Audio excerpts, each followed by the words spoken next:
témoin, c'était Barbara Lefebvre, l'auteur de...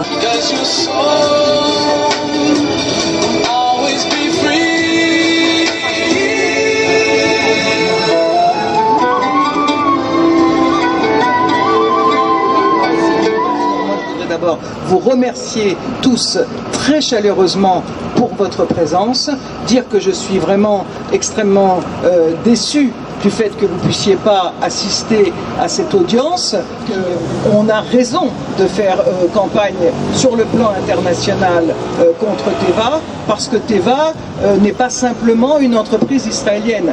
Teva est une entreprise qui profite à fond et sciemment de l'occupation des territoires palestiniens, qui profitent du fait que les Palestiniens ne peuvent pas produire leurs propres médicaments et qu'ils ne peuvent même pas en acheter des moins chers dans les pays arabes autour, et pour imposer des prix très élevés. En plus, Teva fournit des vaccins aux colons qui sont installés illégalement sur les terres des Palestiniens et en refuse aux Palestiniens qui sont sur leurs terres juste à côté.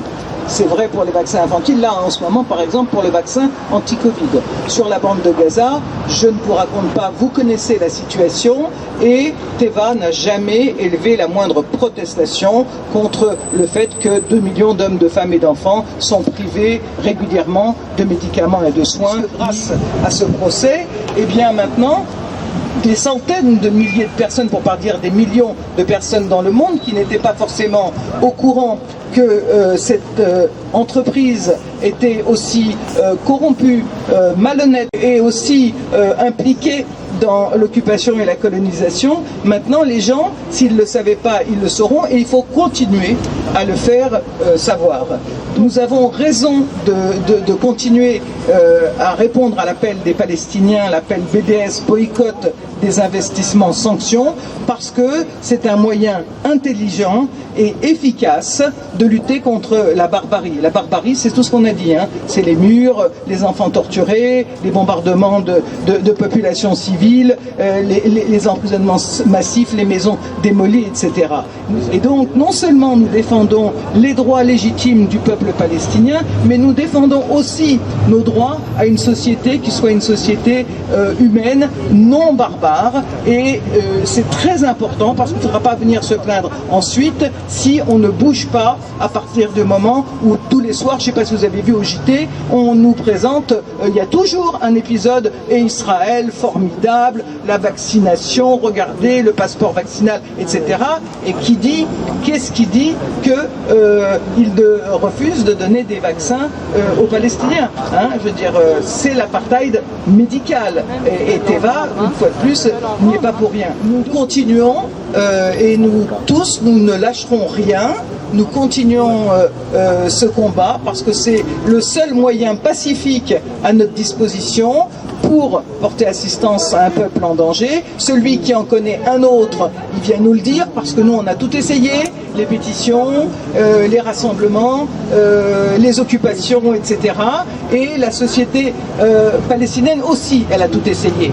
La lutte armée, les grèves, la désobéissance civile, comme pour l'Afrique du Sud de l'apartheid.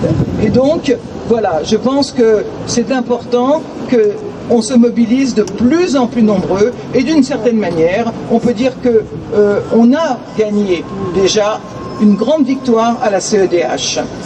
On a la CPI qui a enfin ouvert une enquête contre les crimes israéliens, et quels que soient les procès qu'on nous fait, la campagne de boycott, elle ne cesse de s'amplifier grâce à vous. Je vous en remercie encore. On lâche rien. Palestine vivra! Palestine vivra! Palestine vaincra! Palestine vivra! Palestine vaincra! Libérez Georges Abdallah! Libérez Georges Abdallah! Vous savez, il y a en ce moment une tentative d'essayer de criminaliser à toute force l'antisionisme, le boycott des investissements sanctions et en règle générale toute critique du régime israélien. Cette tentative s'appuie sur une instrumentalisation totalement orientée de l'antisémitisme. L'antisémitisme, c'est notre histoire intime. Et aujourd'hui, voir des gens qui sont des adeptes du racisme, du suprémacisme et de l'apartheid oser parler d'antisémitisme, c'est quelque chose qui est absolument obscène et indécent. Aujourd'hui, les dirigeants israéliens sont les alliés de tout ce que le monde compte d'extrême droite, de suprémacistes et d'antisémites. Parmi les amis d'Israël, on trouve Steve Bannon, le conseiller de Trump, on trouve Bolsonaro, on trouve Viktor Orban, on trouve toute l'extrême droite européenne qui est allée défiler à Yad Vashem en disant « moins antisémite que nous, tu meurs, tu parles ». Ce sont les descendants de ceux qui ont guidé les Einsatzgruppen pour exterminer nos familles. Donc cette instrumentalisation, nous ne la laisserons pas faire. Nous rappellerons sans arrêt que les valeurs de ceux qui martyrisent le peuple palestinien aujourd'hui sont infiniment plus proches de ceux qui ont perpétré le génocide que de ceux qui l'ont subi. Et aujourd'hui, il faut saluer la présence de très nombreux juifs en France, mais aussi aux États-Unis, mais aussi en Israël, pour le boycott et pour la punition de ce régime. Je tiens particulièrement à saluer nos amis américains de JVP, Jewish Voice for Peace, qui, au terme d'un très long débat interne, se sont ralliés au BDS et à l'antisionisme. Je tiens à saluer nos camarades israéliens de Boycott from Within, boycott de l'intérieur, qui disent que leur société est tellement malade qu'elle n'a plus les moyens aujourd'hui de s'autoréguler, qu'ils ont absolument besoin d'une aide pour faire cesser la barbarie. Je compare ces camarades aux Français qui étaient des porteurs de valises pendant la guerre d'Algérie. Et je rappelle aussi qu'en Israël, il y a une association qui s'appelle Who Profits et qui fait l'inventaire de toutes les entreprises, dont Eva, mais beaucoup d'entreprises internationales, qui participent à l'occupation, à la colonisation et à la négation des droits du peuple palestinien. Merci. Nous agissons à visage découvert et nous avons tranquillement le droit pour nous, et en tout cas la légitimité de l'appel au boycott, au désinvestissement et aux sanctions. Donc voilà, c'est tout simplement ce que nous allons rappeler cet après-midi au tribunal, et il n'y a aucune raison que Olivia Zemmour soit ici. Nous sommes très tranquilles parce que les actions que nous avons menées étaient elles-mêmes très tranquilles, et il s'agissait simplement de dire aux clients de la grande pharmacie lyonnaise qu'elle pouvait faire un choix éthique, et que dans ce choix éthique, elle pouvait ne pas choisir la marque Teva, mais c'est des actions que nous menons régulièrement. Communiqué d'Ensemble 69. Ensemble soutient les actions BDS organisées contre les entreprises, les organismes bancaires et les firmes pharmaceutiques telles que Teva, qui sont complices ou impliqués dans la colonisation de la Palestine et le régime d'apartheid. C'est pourquoi nous apportons notre soutien à Olivia Zemmour pour avoir rendu compte en 2016 d'une action de boycott de Teva organisée à Lyon en 2015. Nous demandons l'application de la décision de la Cour européenne des droits de l'homme et exigeons sa relaxe. En référence au boycott de l'Afrique du Sud contre un régime d'apartheid qui se manifeste au quotidien en Palestine, dans les territoires occupés où les Palestiniens subissent actuellement une injustice sanitaire concernant la vaccination, nous protestons contre les atteintes contre toutes les formes de discrimination. Israël est le dernier régime qui assume d'avoir des colonies en Palestine, et nous sommes pour la décolonisation et le droit des peuples à disposer d'eux-mêmes et à avoir une terre. Nous combattons contre les alliances droite, extrême droite, partout en Europe et aussi en Israël, et contre le sionisme. Mais nous serons toujours du côté de la communauté juive contre les attaques antisémites sur les synagogues ou les agressions contre des juifs, comme nous le sommes aux côtés des Français de couleur victimes de racisme, comme nous le sommes aux côtés des musulmans de France quand ils sont victimes d'attentats ou que les mosquées sont bombées de slogans hostiles, et aussi quand ils sont attaqués par des lois discriminatoires comme ils le sont actuellement. Nous exprimons donc notre solidarité avec Olivia Zemmour pour Ensemble 69. Merci beaucoup. Aujourd'hui, le collectif Palestine Vaincra de Toulouse, membre du réseau international Samidoun, est avec vous devant le tribunal de Lyon pour réaffirmer notre solidarité pleine et entière avec Olivia Zemmour, présidente d'Euro-Palestine, et avec le collectif 69 de soutien au peuple palestinien. Mais aujourd'hui est un jour particulier, nous commémorons aujourd'hui la mort de Rachel Corrie, internationaliste pacifiste américaine, assassinée par un bulldozer israélien le 16 mars 2003 à Gaza. Voilà le vrai visage d'Israël. Israël est un État terroriste. Israël est un État raciste. Israël est un État colonialiste.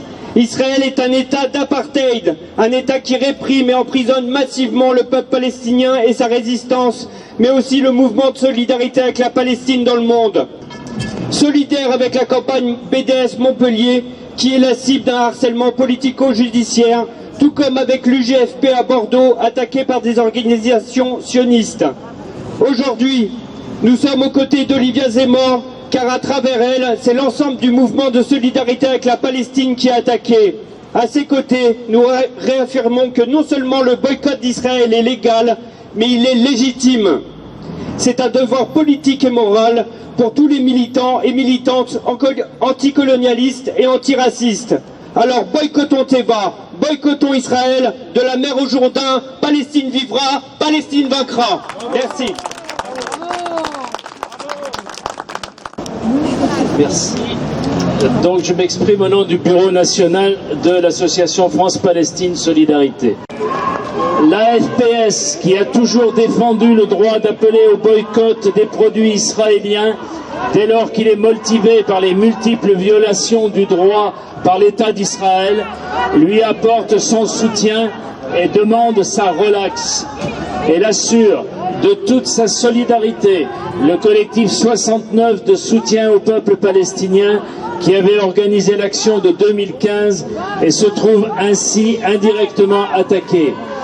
Le maintien de cette poursuite judiciaire est d'autant plus scandaleux que la Cour européenne des droits de l'homme, la CEDH, la plus haute juridiction en Europe, par un arrêt très important rendu le 11 juin 2020, précise que l'action d'appel au boycott pour contester la politique d'un État relève de l'expression politique et militante et concerne un sujet d'intérêt général dans la mesure où il ne comporte pas de dérives violentes et haineuses ou de propos racistes, ce qui était le cas de l'action à Lyon.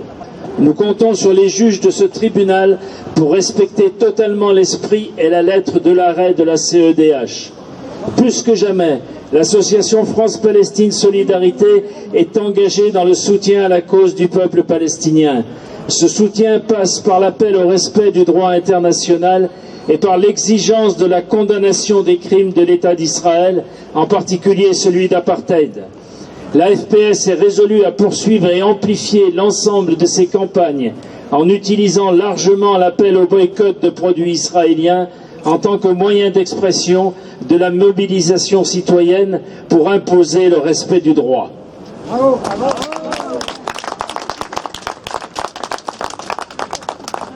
L'entreprise israélienne Teva veut ainsi empêcher toute visibilité des actions BDS contre elle.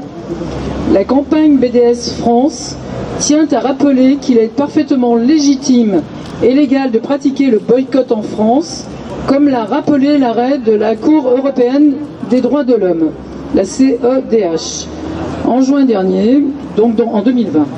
C'est pourquoi nous demandons la relaxe immédiate de la directrice de publication du site Europalestine, Olivia Zemmour. Et nous appelons bien sûr à participer à tous les rassemblements organisés contre ce procès et à continuer à développer la campagne BDS en France. J'interviens à nouveau au nom du GFP puisque Pierre est rentré. Teva est une entreprise israélienne emblématique, aujourd'hui centenaire.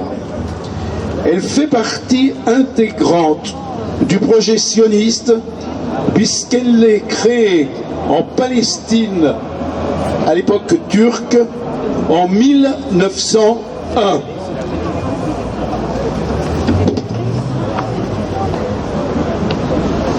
Elle s'est développée ensuite sous le mandat britannique, enfin après la création de l'État d'Israël. Son développement est à ce titre intimement lié au projet sioniste dans son ensemble, au régime israélien d'apartheid dès cette époque, au régime d'occupation tout autant. En effet, et quelle que soit la nature d'une entreprise, son développement ne peut être étranger au régime dominant d'un pays. Teva est à ce titre une entreprise de premier plan qui s'est développée dans le cadre d'un régime politique, économique précis, un régime d'apartheid. Teva est ainsi partie intégrante du régime différencié d'apartheid israélien, puisque nous savons que les Palestiniens en général, ceux résidant dans la bande de Gaza assiégée particulièrement, n'ont pas accès aux multiples médicaments que fabrique Teva et ses filières, et n'ont pas accès aux soins en général.